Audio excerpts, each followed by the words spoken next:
Excellent réveil à tous, il est 8h. Et votre matinale info continue jusqu'à 9h avec Nikos Aliagas. Le journal est présenté par David Decamp. Bonjour David. Bonjour Nikos, bonjour à tous. Et à la une de l'actualité ce matin, les héros ont la parole. Une femme pompier raconte son corps à corps avec le brasier. Elle était parmi les premiers à entrer dans Notre-Dame en feu. Témoignage dès le début de ce journal. Reconstruire vite, d'accord, mais comment ? À l'identique ou plus moderne ? Le gouvernement lance un concours international d'architectes. Ils devront plancher sur la nouvelle flèche de la cathédrale. Et puis nous connaîtrons aujourd'hui la sélection du Festival de Cannes. Alors quelles seront les stars qui fouleront le tapis rouge cette année ? Quels films seront en compétition ? Les indiscrétions de Mathieu Charrier à la fin de ce journal. 8h12, vous entendrez Vincent Herouet puisque les Chinois trouvent que nous n'entretenons pas bien notre patrimoine. Explication avec Vincent. À 8h15, Audrey Caspomara reçoit Alexis Corbière, le député de la France Insoumise. Europe 1. Je vous présente le caporal-chef Myriam Sudzinski. Elle a 27 ans. Elle est arrivée lundi soir à Notre-Dame parmi les premiers. Elle a combattu le feu pendant 9 heures toute la nuit. C'est un corps à corps dont les pompiers sont sortis victorieux et c'est elle qui raconte. On s'imaginait pas en fait. Les flammes de plusieurs mètres de haut, je me suis dit mais comment on va faire quoi ? Déjà il faut savoir que pour monter tout là-haut c'est dans des escaliers noirs en colimaçon. Très, très étroit avec nos tuyaux, l'aérie, la tenue de feu. Et on a la mission d'établir la lance, d'enrayer les propagations. Mais ça se propageait à une vitesse fulgurante. On est obligé de reculer à chaque fois, on reculait le point d'attaque. Et à un moment, on est obligé de se replier dans l'escalier. On ouvre la porte, on voit la toiture totalement embrasée. Voilà, donc on essaie d'arroser au maximum. Il n'y a rien à faire, tout s'effondre. Quand on voit la vitesse de propagation, avec nos 2 petites lances, on se sent totalement ridicule. À un moment, on entend un bruit, mais un énorme bruit. Et apparemment, c'était la flèche qui était en train de s'effondrer pas loin de nous. C'est pour ça qu'après, on a eu l'ordre d'évacuer d'urgence parce qu'il y avait un risque d'effondrement. En fait, c'est quand on a quitté les lieux de l'intervention, quand on voit les gens nous applaudir, ça fait bizarre parce qu'on se rendait pas compte. On est rentré à la caserne à 4h du matin, on met la télé. Je commence seulement à prendre conscience en fait que voilà, j'ai fait le feu à Notre-Dame. Jamais je me serais imaginé faire un feu là-bas. Le caporal-chef Myriam Sudzinski avec Roman Oquet pour Europe 1. Elle a 27 ans, bravo mademoiselle. Les pompiers qui sont à l'honneur aujourd'hui. Une réception est organisée à l'Elysée à midi. Le président de la République recevra une délégation des soldats du feu qui sont intervenus lundi. Mais attention, leur travail n'est pas du tout terminé. Le site n'est pas encore sécurisé. Reportage Mathieu Bock. Pour les experts, c'est un Mikado géant. Même si Notre-Dame est debout, elle reste très fragile. À l'aide de caméras thermiques et de lasers, les pompiers scrutent chaque recoin qui pourrait reprendre feu ou s'effriter. Les pignons, ces voûtes qui forment le plafond de la cathédrale, sont particulièrement scrutés. À 33 mètres de haut, leur équilibre est précaire.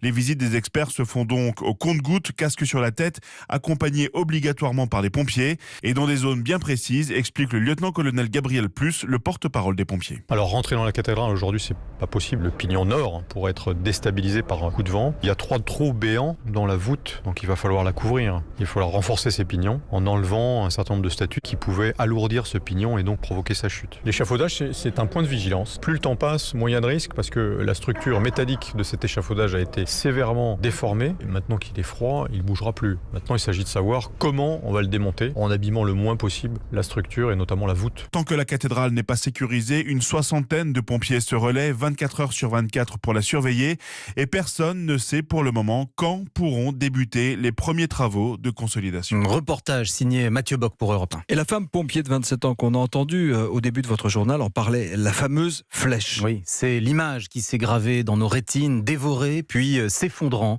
dans le fracas épouvantable d'une explosion de braise et de cendres. Eh bien, cette flèche, nous la reconstruirons. Mais sous quelle forme ? À l'identique, plus moderne ? Pour répondre à ces questions, le gouvernement lance un concours international d'architecture, une excellente initiative aux yeux du chargé de mission patrimoine. Stéphane Bern nous rappelle que la flèche a évolué tout au long de l'histoire de la cathédrale, notamment sous le coup de crayon de l'architecte Viollet-le-Duc. Vous savez que la flèche a toujours existé. Il y a toujours eu une flèche sur Notre-Dame. Mais Viollet-le-Duc, quand elle a été dégradée après la Révolution par les émeutes de 1830, eh bien Viollet-le-Duc l'a voulu beaucoup plus haute. Et elle est montée à 93 mètres. Eh bien, voilà, il a été proposé que ça soit une reconstruction, on reconstruise, mais que peut-être il y aura un projet architectural, la question est ouverte, a dit le président, et je crois qu'il a raison. Après tout, il n'y a aucune raison aujourd'hui de fermer cette hypothèse qu'il y ait un concours d'architectes pour rebâtir la flèche, peut-être exactement comme elle était. La question se pose. Stéphane Bern avec Jean-Rémy Baudot pour Europe 1. On a beaucoup parlé ces derniers jours du financement et de ces dons spectaculaires qui ont atteint le milliard d'euros. Mais il y a une institution qui ne participera pas, c'est l'Église catholique. Oui, David. le Vatican l'a annoncé hier et au fond c'est logique puisque depuis la loi 1905, c'est l'État français qui est propriétaire des cathédrales. Et à ce titre, c'est à lui qu'il revient d'assurer rénovation et reconstruction. Pierre Herbulot. Pas un euro ne sortira des banques du Vatican. La raison est assumée. La France est un pays laïque. Elle a choisi en 1905 la séparation de l'Église et de l'État. C'est ce que rappelle le cardinal Rivasi, en quelque sorte ministre de la Culture du Saint-Siège. La cathédrale est la propriété de l'État français qui fait payer une partie de la visite, justifie-t-il. Sous-entendu, c'est à la France et non à l'Église de payer pour la reconstruction. Le Vatican se contente donc de proposer une expertise technique et scientifique. Il s'agirait d'envoyer des professionnels de la restauration habitués à travailler dans les musées du Saint-Siège. Une visite du pape François pour soutenir les fidèles n'est pas non plus à l'ordre du jour, malgré les invitations répétées de l'Élysée. La faute à un agenda très chargé en pleine semaine sainte, fait savoir une source vaticane. Pourtant, autour du souverain pontife, certains voyaient dans ce déplacement l'opportunité de retisser le lien avec les catholiques français, notamment après l'affaire Barbarin. Pierre Herbulot pour Europe 1. 29 touristes allemands ont été tués hier dans un accident de bus au Portugal, selon un bilan provisoire. Les faits se sont déroulés sur l'île de Madère. Une cinquantaine de personnes voyageaient à bord de l'autocar lors de l'accident. La suite du journal avec David Doucan. Ça y est, dans 2 mois, le 17 juin exactement, ce sera la première épreuve du bac. Oui, on peut dire qu'on entre dans la dernière ligne droite et vous allez voir que les méthodes de révision ont beaucoup changé par rapport à notre époque, surtout la vôtre d'ailleurs, Nikos, comme nous l'explique notre spécialiste éducation Virginie Salmel. Étudier dans sa chambre, seul, en silence, plus personne ne fait ça, à entendre ses 3 copines de 18 ans, élèves de terminale, Jade, Lara et Elma. Elles vont soit à la bibliothèque, soit l'une chez l'autre, mais toujours en groupe. Être tout seul, c'est bien, mais au bout d'un moment, on tourne en rond. On a relu le cours et tout, on peut le réciter à personne. Être en groupe, c'est mieux. Je peux pas travailler toute seule parce que j'ai la tentation du téléphone, justement, et ça me perturbe. Du coup, j'arrive pas à me concentrer et je préfère travailler en groupe pour mieux comprendre. Pareil, parce qu'il y a la télé, la famille et tout chez nous, je préfère bibliothèque. Donc réviser ensemble, en groupe de 3, 4, 5, souvent avec des amis, plutôt que de simples camarades de classe. Ça s'explique par le besoin qu'ont les jeunes de cette génération d'être rassurés. Ils ont reçu une éducation non pas collective mais individualiste, nous dit la psychopédagogue Brigitte Pro, et ils souffrent de solitude. Ils en parlent énormément. Et du coup, ils ont un besoin de collectif immense, comme jamais auparavant. Tous les lycéens qu'elle accompagne lui disent aussi qu'ils ont beaucoup besoin de leurs parents dans cette période de révision, pas forcément toujours derrière leur dos, mais qu'ils soient là quand ils ont besoin d'aide. Enquête signée Virginie Salmel, la spécialiste éducation d'Europe 1. Nous connaîtrons le programme de la 72e édition du Festival de Cannes ce matin. Oui, conférence de presse à 11h de Thierry Frémaux et Pierre Lescure. Ils annonceront la sélection officielle. On sait déjà que c'est un film de zombies qui ouvrira le festival, le dernier Jim Jarmusch. Mais pour les autres, le suspense reste entier, sauf pour notre critique cinéma, Mathieu Charrier, qui a toujours de bonnes indiscrétions. Beaucoup d'habitués et de stars. Voilà en résumé ce que l'on attend des annonces de ce matin. Des habitués donc d'abord avec le possible retour sur la croisette de Ken Loach, déjà palmé 2 fois. Son nouveau film raconte l'histoire d'un couple modeste qui tente de survivre. Xavier Dolan, le prodige québécois, pourrait également concourir avec Mathias et Maxime. On attend aussi les frères Dardenne avec leur film sur la radicalisation d'un adolescent belge ou le japonais Koreeda, Palme d'Or l'an dernier. Il devrait présenter La Vérité, tournée à Paris avec Catherine Deneuve. L'actrice française, premier nom d'une longue série de stars annoncées sur la croisette. Brad Pitt et Leonardo DiCaprio notamment seront-ils là pour le nouveau film de Quentin Tarantino ? Anouk Aimé et Jean-Louis Trintignant aussi viendront-ils présenter la suite du légendaire Un homme et une femme de Claude Lelouch, Palme d'Or il y a 53 ans. Du côté des Français, justement, on attend en compétition l'habitué Arnaud Desplechin, Bruno Dumont, Guillaume Niclou avec Gérard Depardieu et Michel Houellebecq, Céline Sciamma, Justine Triet ou Rebecca Zlotowski pourraient compléter la sélection. Rebecca Zlotowski qui a filmé l'ancienne escort girl Zaya pour son film Une fille facile. Mathieu Charrier du service culture d'Europe 1. La 72e édition du Festival de Cannes se tiendra du 14 au 25 mai. C'est sur Europe 1, bien sûr, que vous la suivrez avec un journal de Cannes que nous vous préparerons tous les jours à 8h30. J'ajoute qu'Alain Delon recevra à cette occasion une palme d'or d'honneur.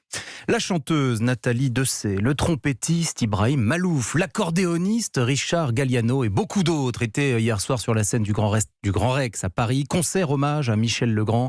Il était initialement prévu que le compositeur y participe, il nous a malheureusement quittés. Mais malgré son absence, l'ambiance était festive. Reportage Thierry Geffrotin. La fête avec la musique de Michel Legrand, bien sûr, et son big band avec lequel il a si souvent joué. La fête avec des anecdotes racontées notamment par son fils, Benjamin. Cette chanson que je viens de vous chanter, mon père me l'avait offerte un jour pour mon anniversaire et c'était un grand moment. Et par son biographe, Stéphane Le Rouge. Il adorait notamment cette phrase, ne regardez jamais quelqu'un qui joue du trombone, ça peut m'inciter à continuer. Mais surtout, beaucoup de musique interprétée par une dizaine d'artistes. L'accordéoniste Richard Galliano, la chanteuse Nathalie Dessay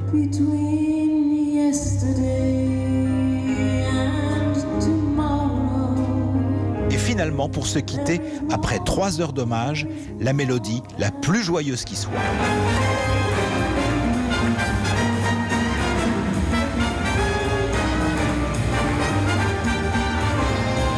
Thierry Geffrotin du service culture d'Europe 1. Et on entend la trompette d'Ibrahim Malouf. Ah oui, bien sûr. Quelle signature. Bien sûr.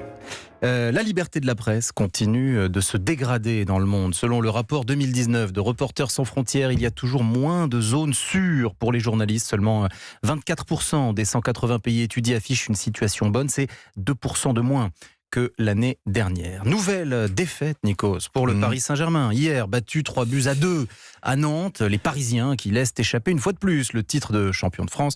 Ce sera sans doute pour la prochaine fois. En tout cas, c'est ce que l'on peut leur souhaiter. Puis quart de finale, retour de la Ligue des Champions. Tottenham s'est qualifié malgré sa défaite hier soir face à Manchester City, 4-3. Liverpool a battu Porto, 4-1. Et donc les demi-finales, Liverpool-Barcelone. Et Tottenham affrontera l'Ajax d'Amsterdam.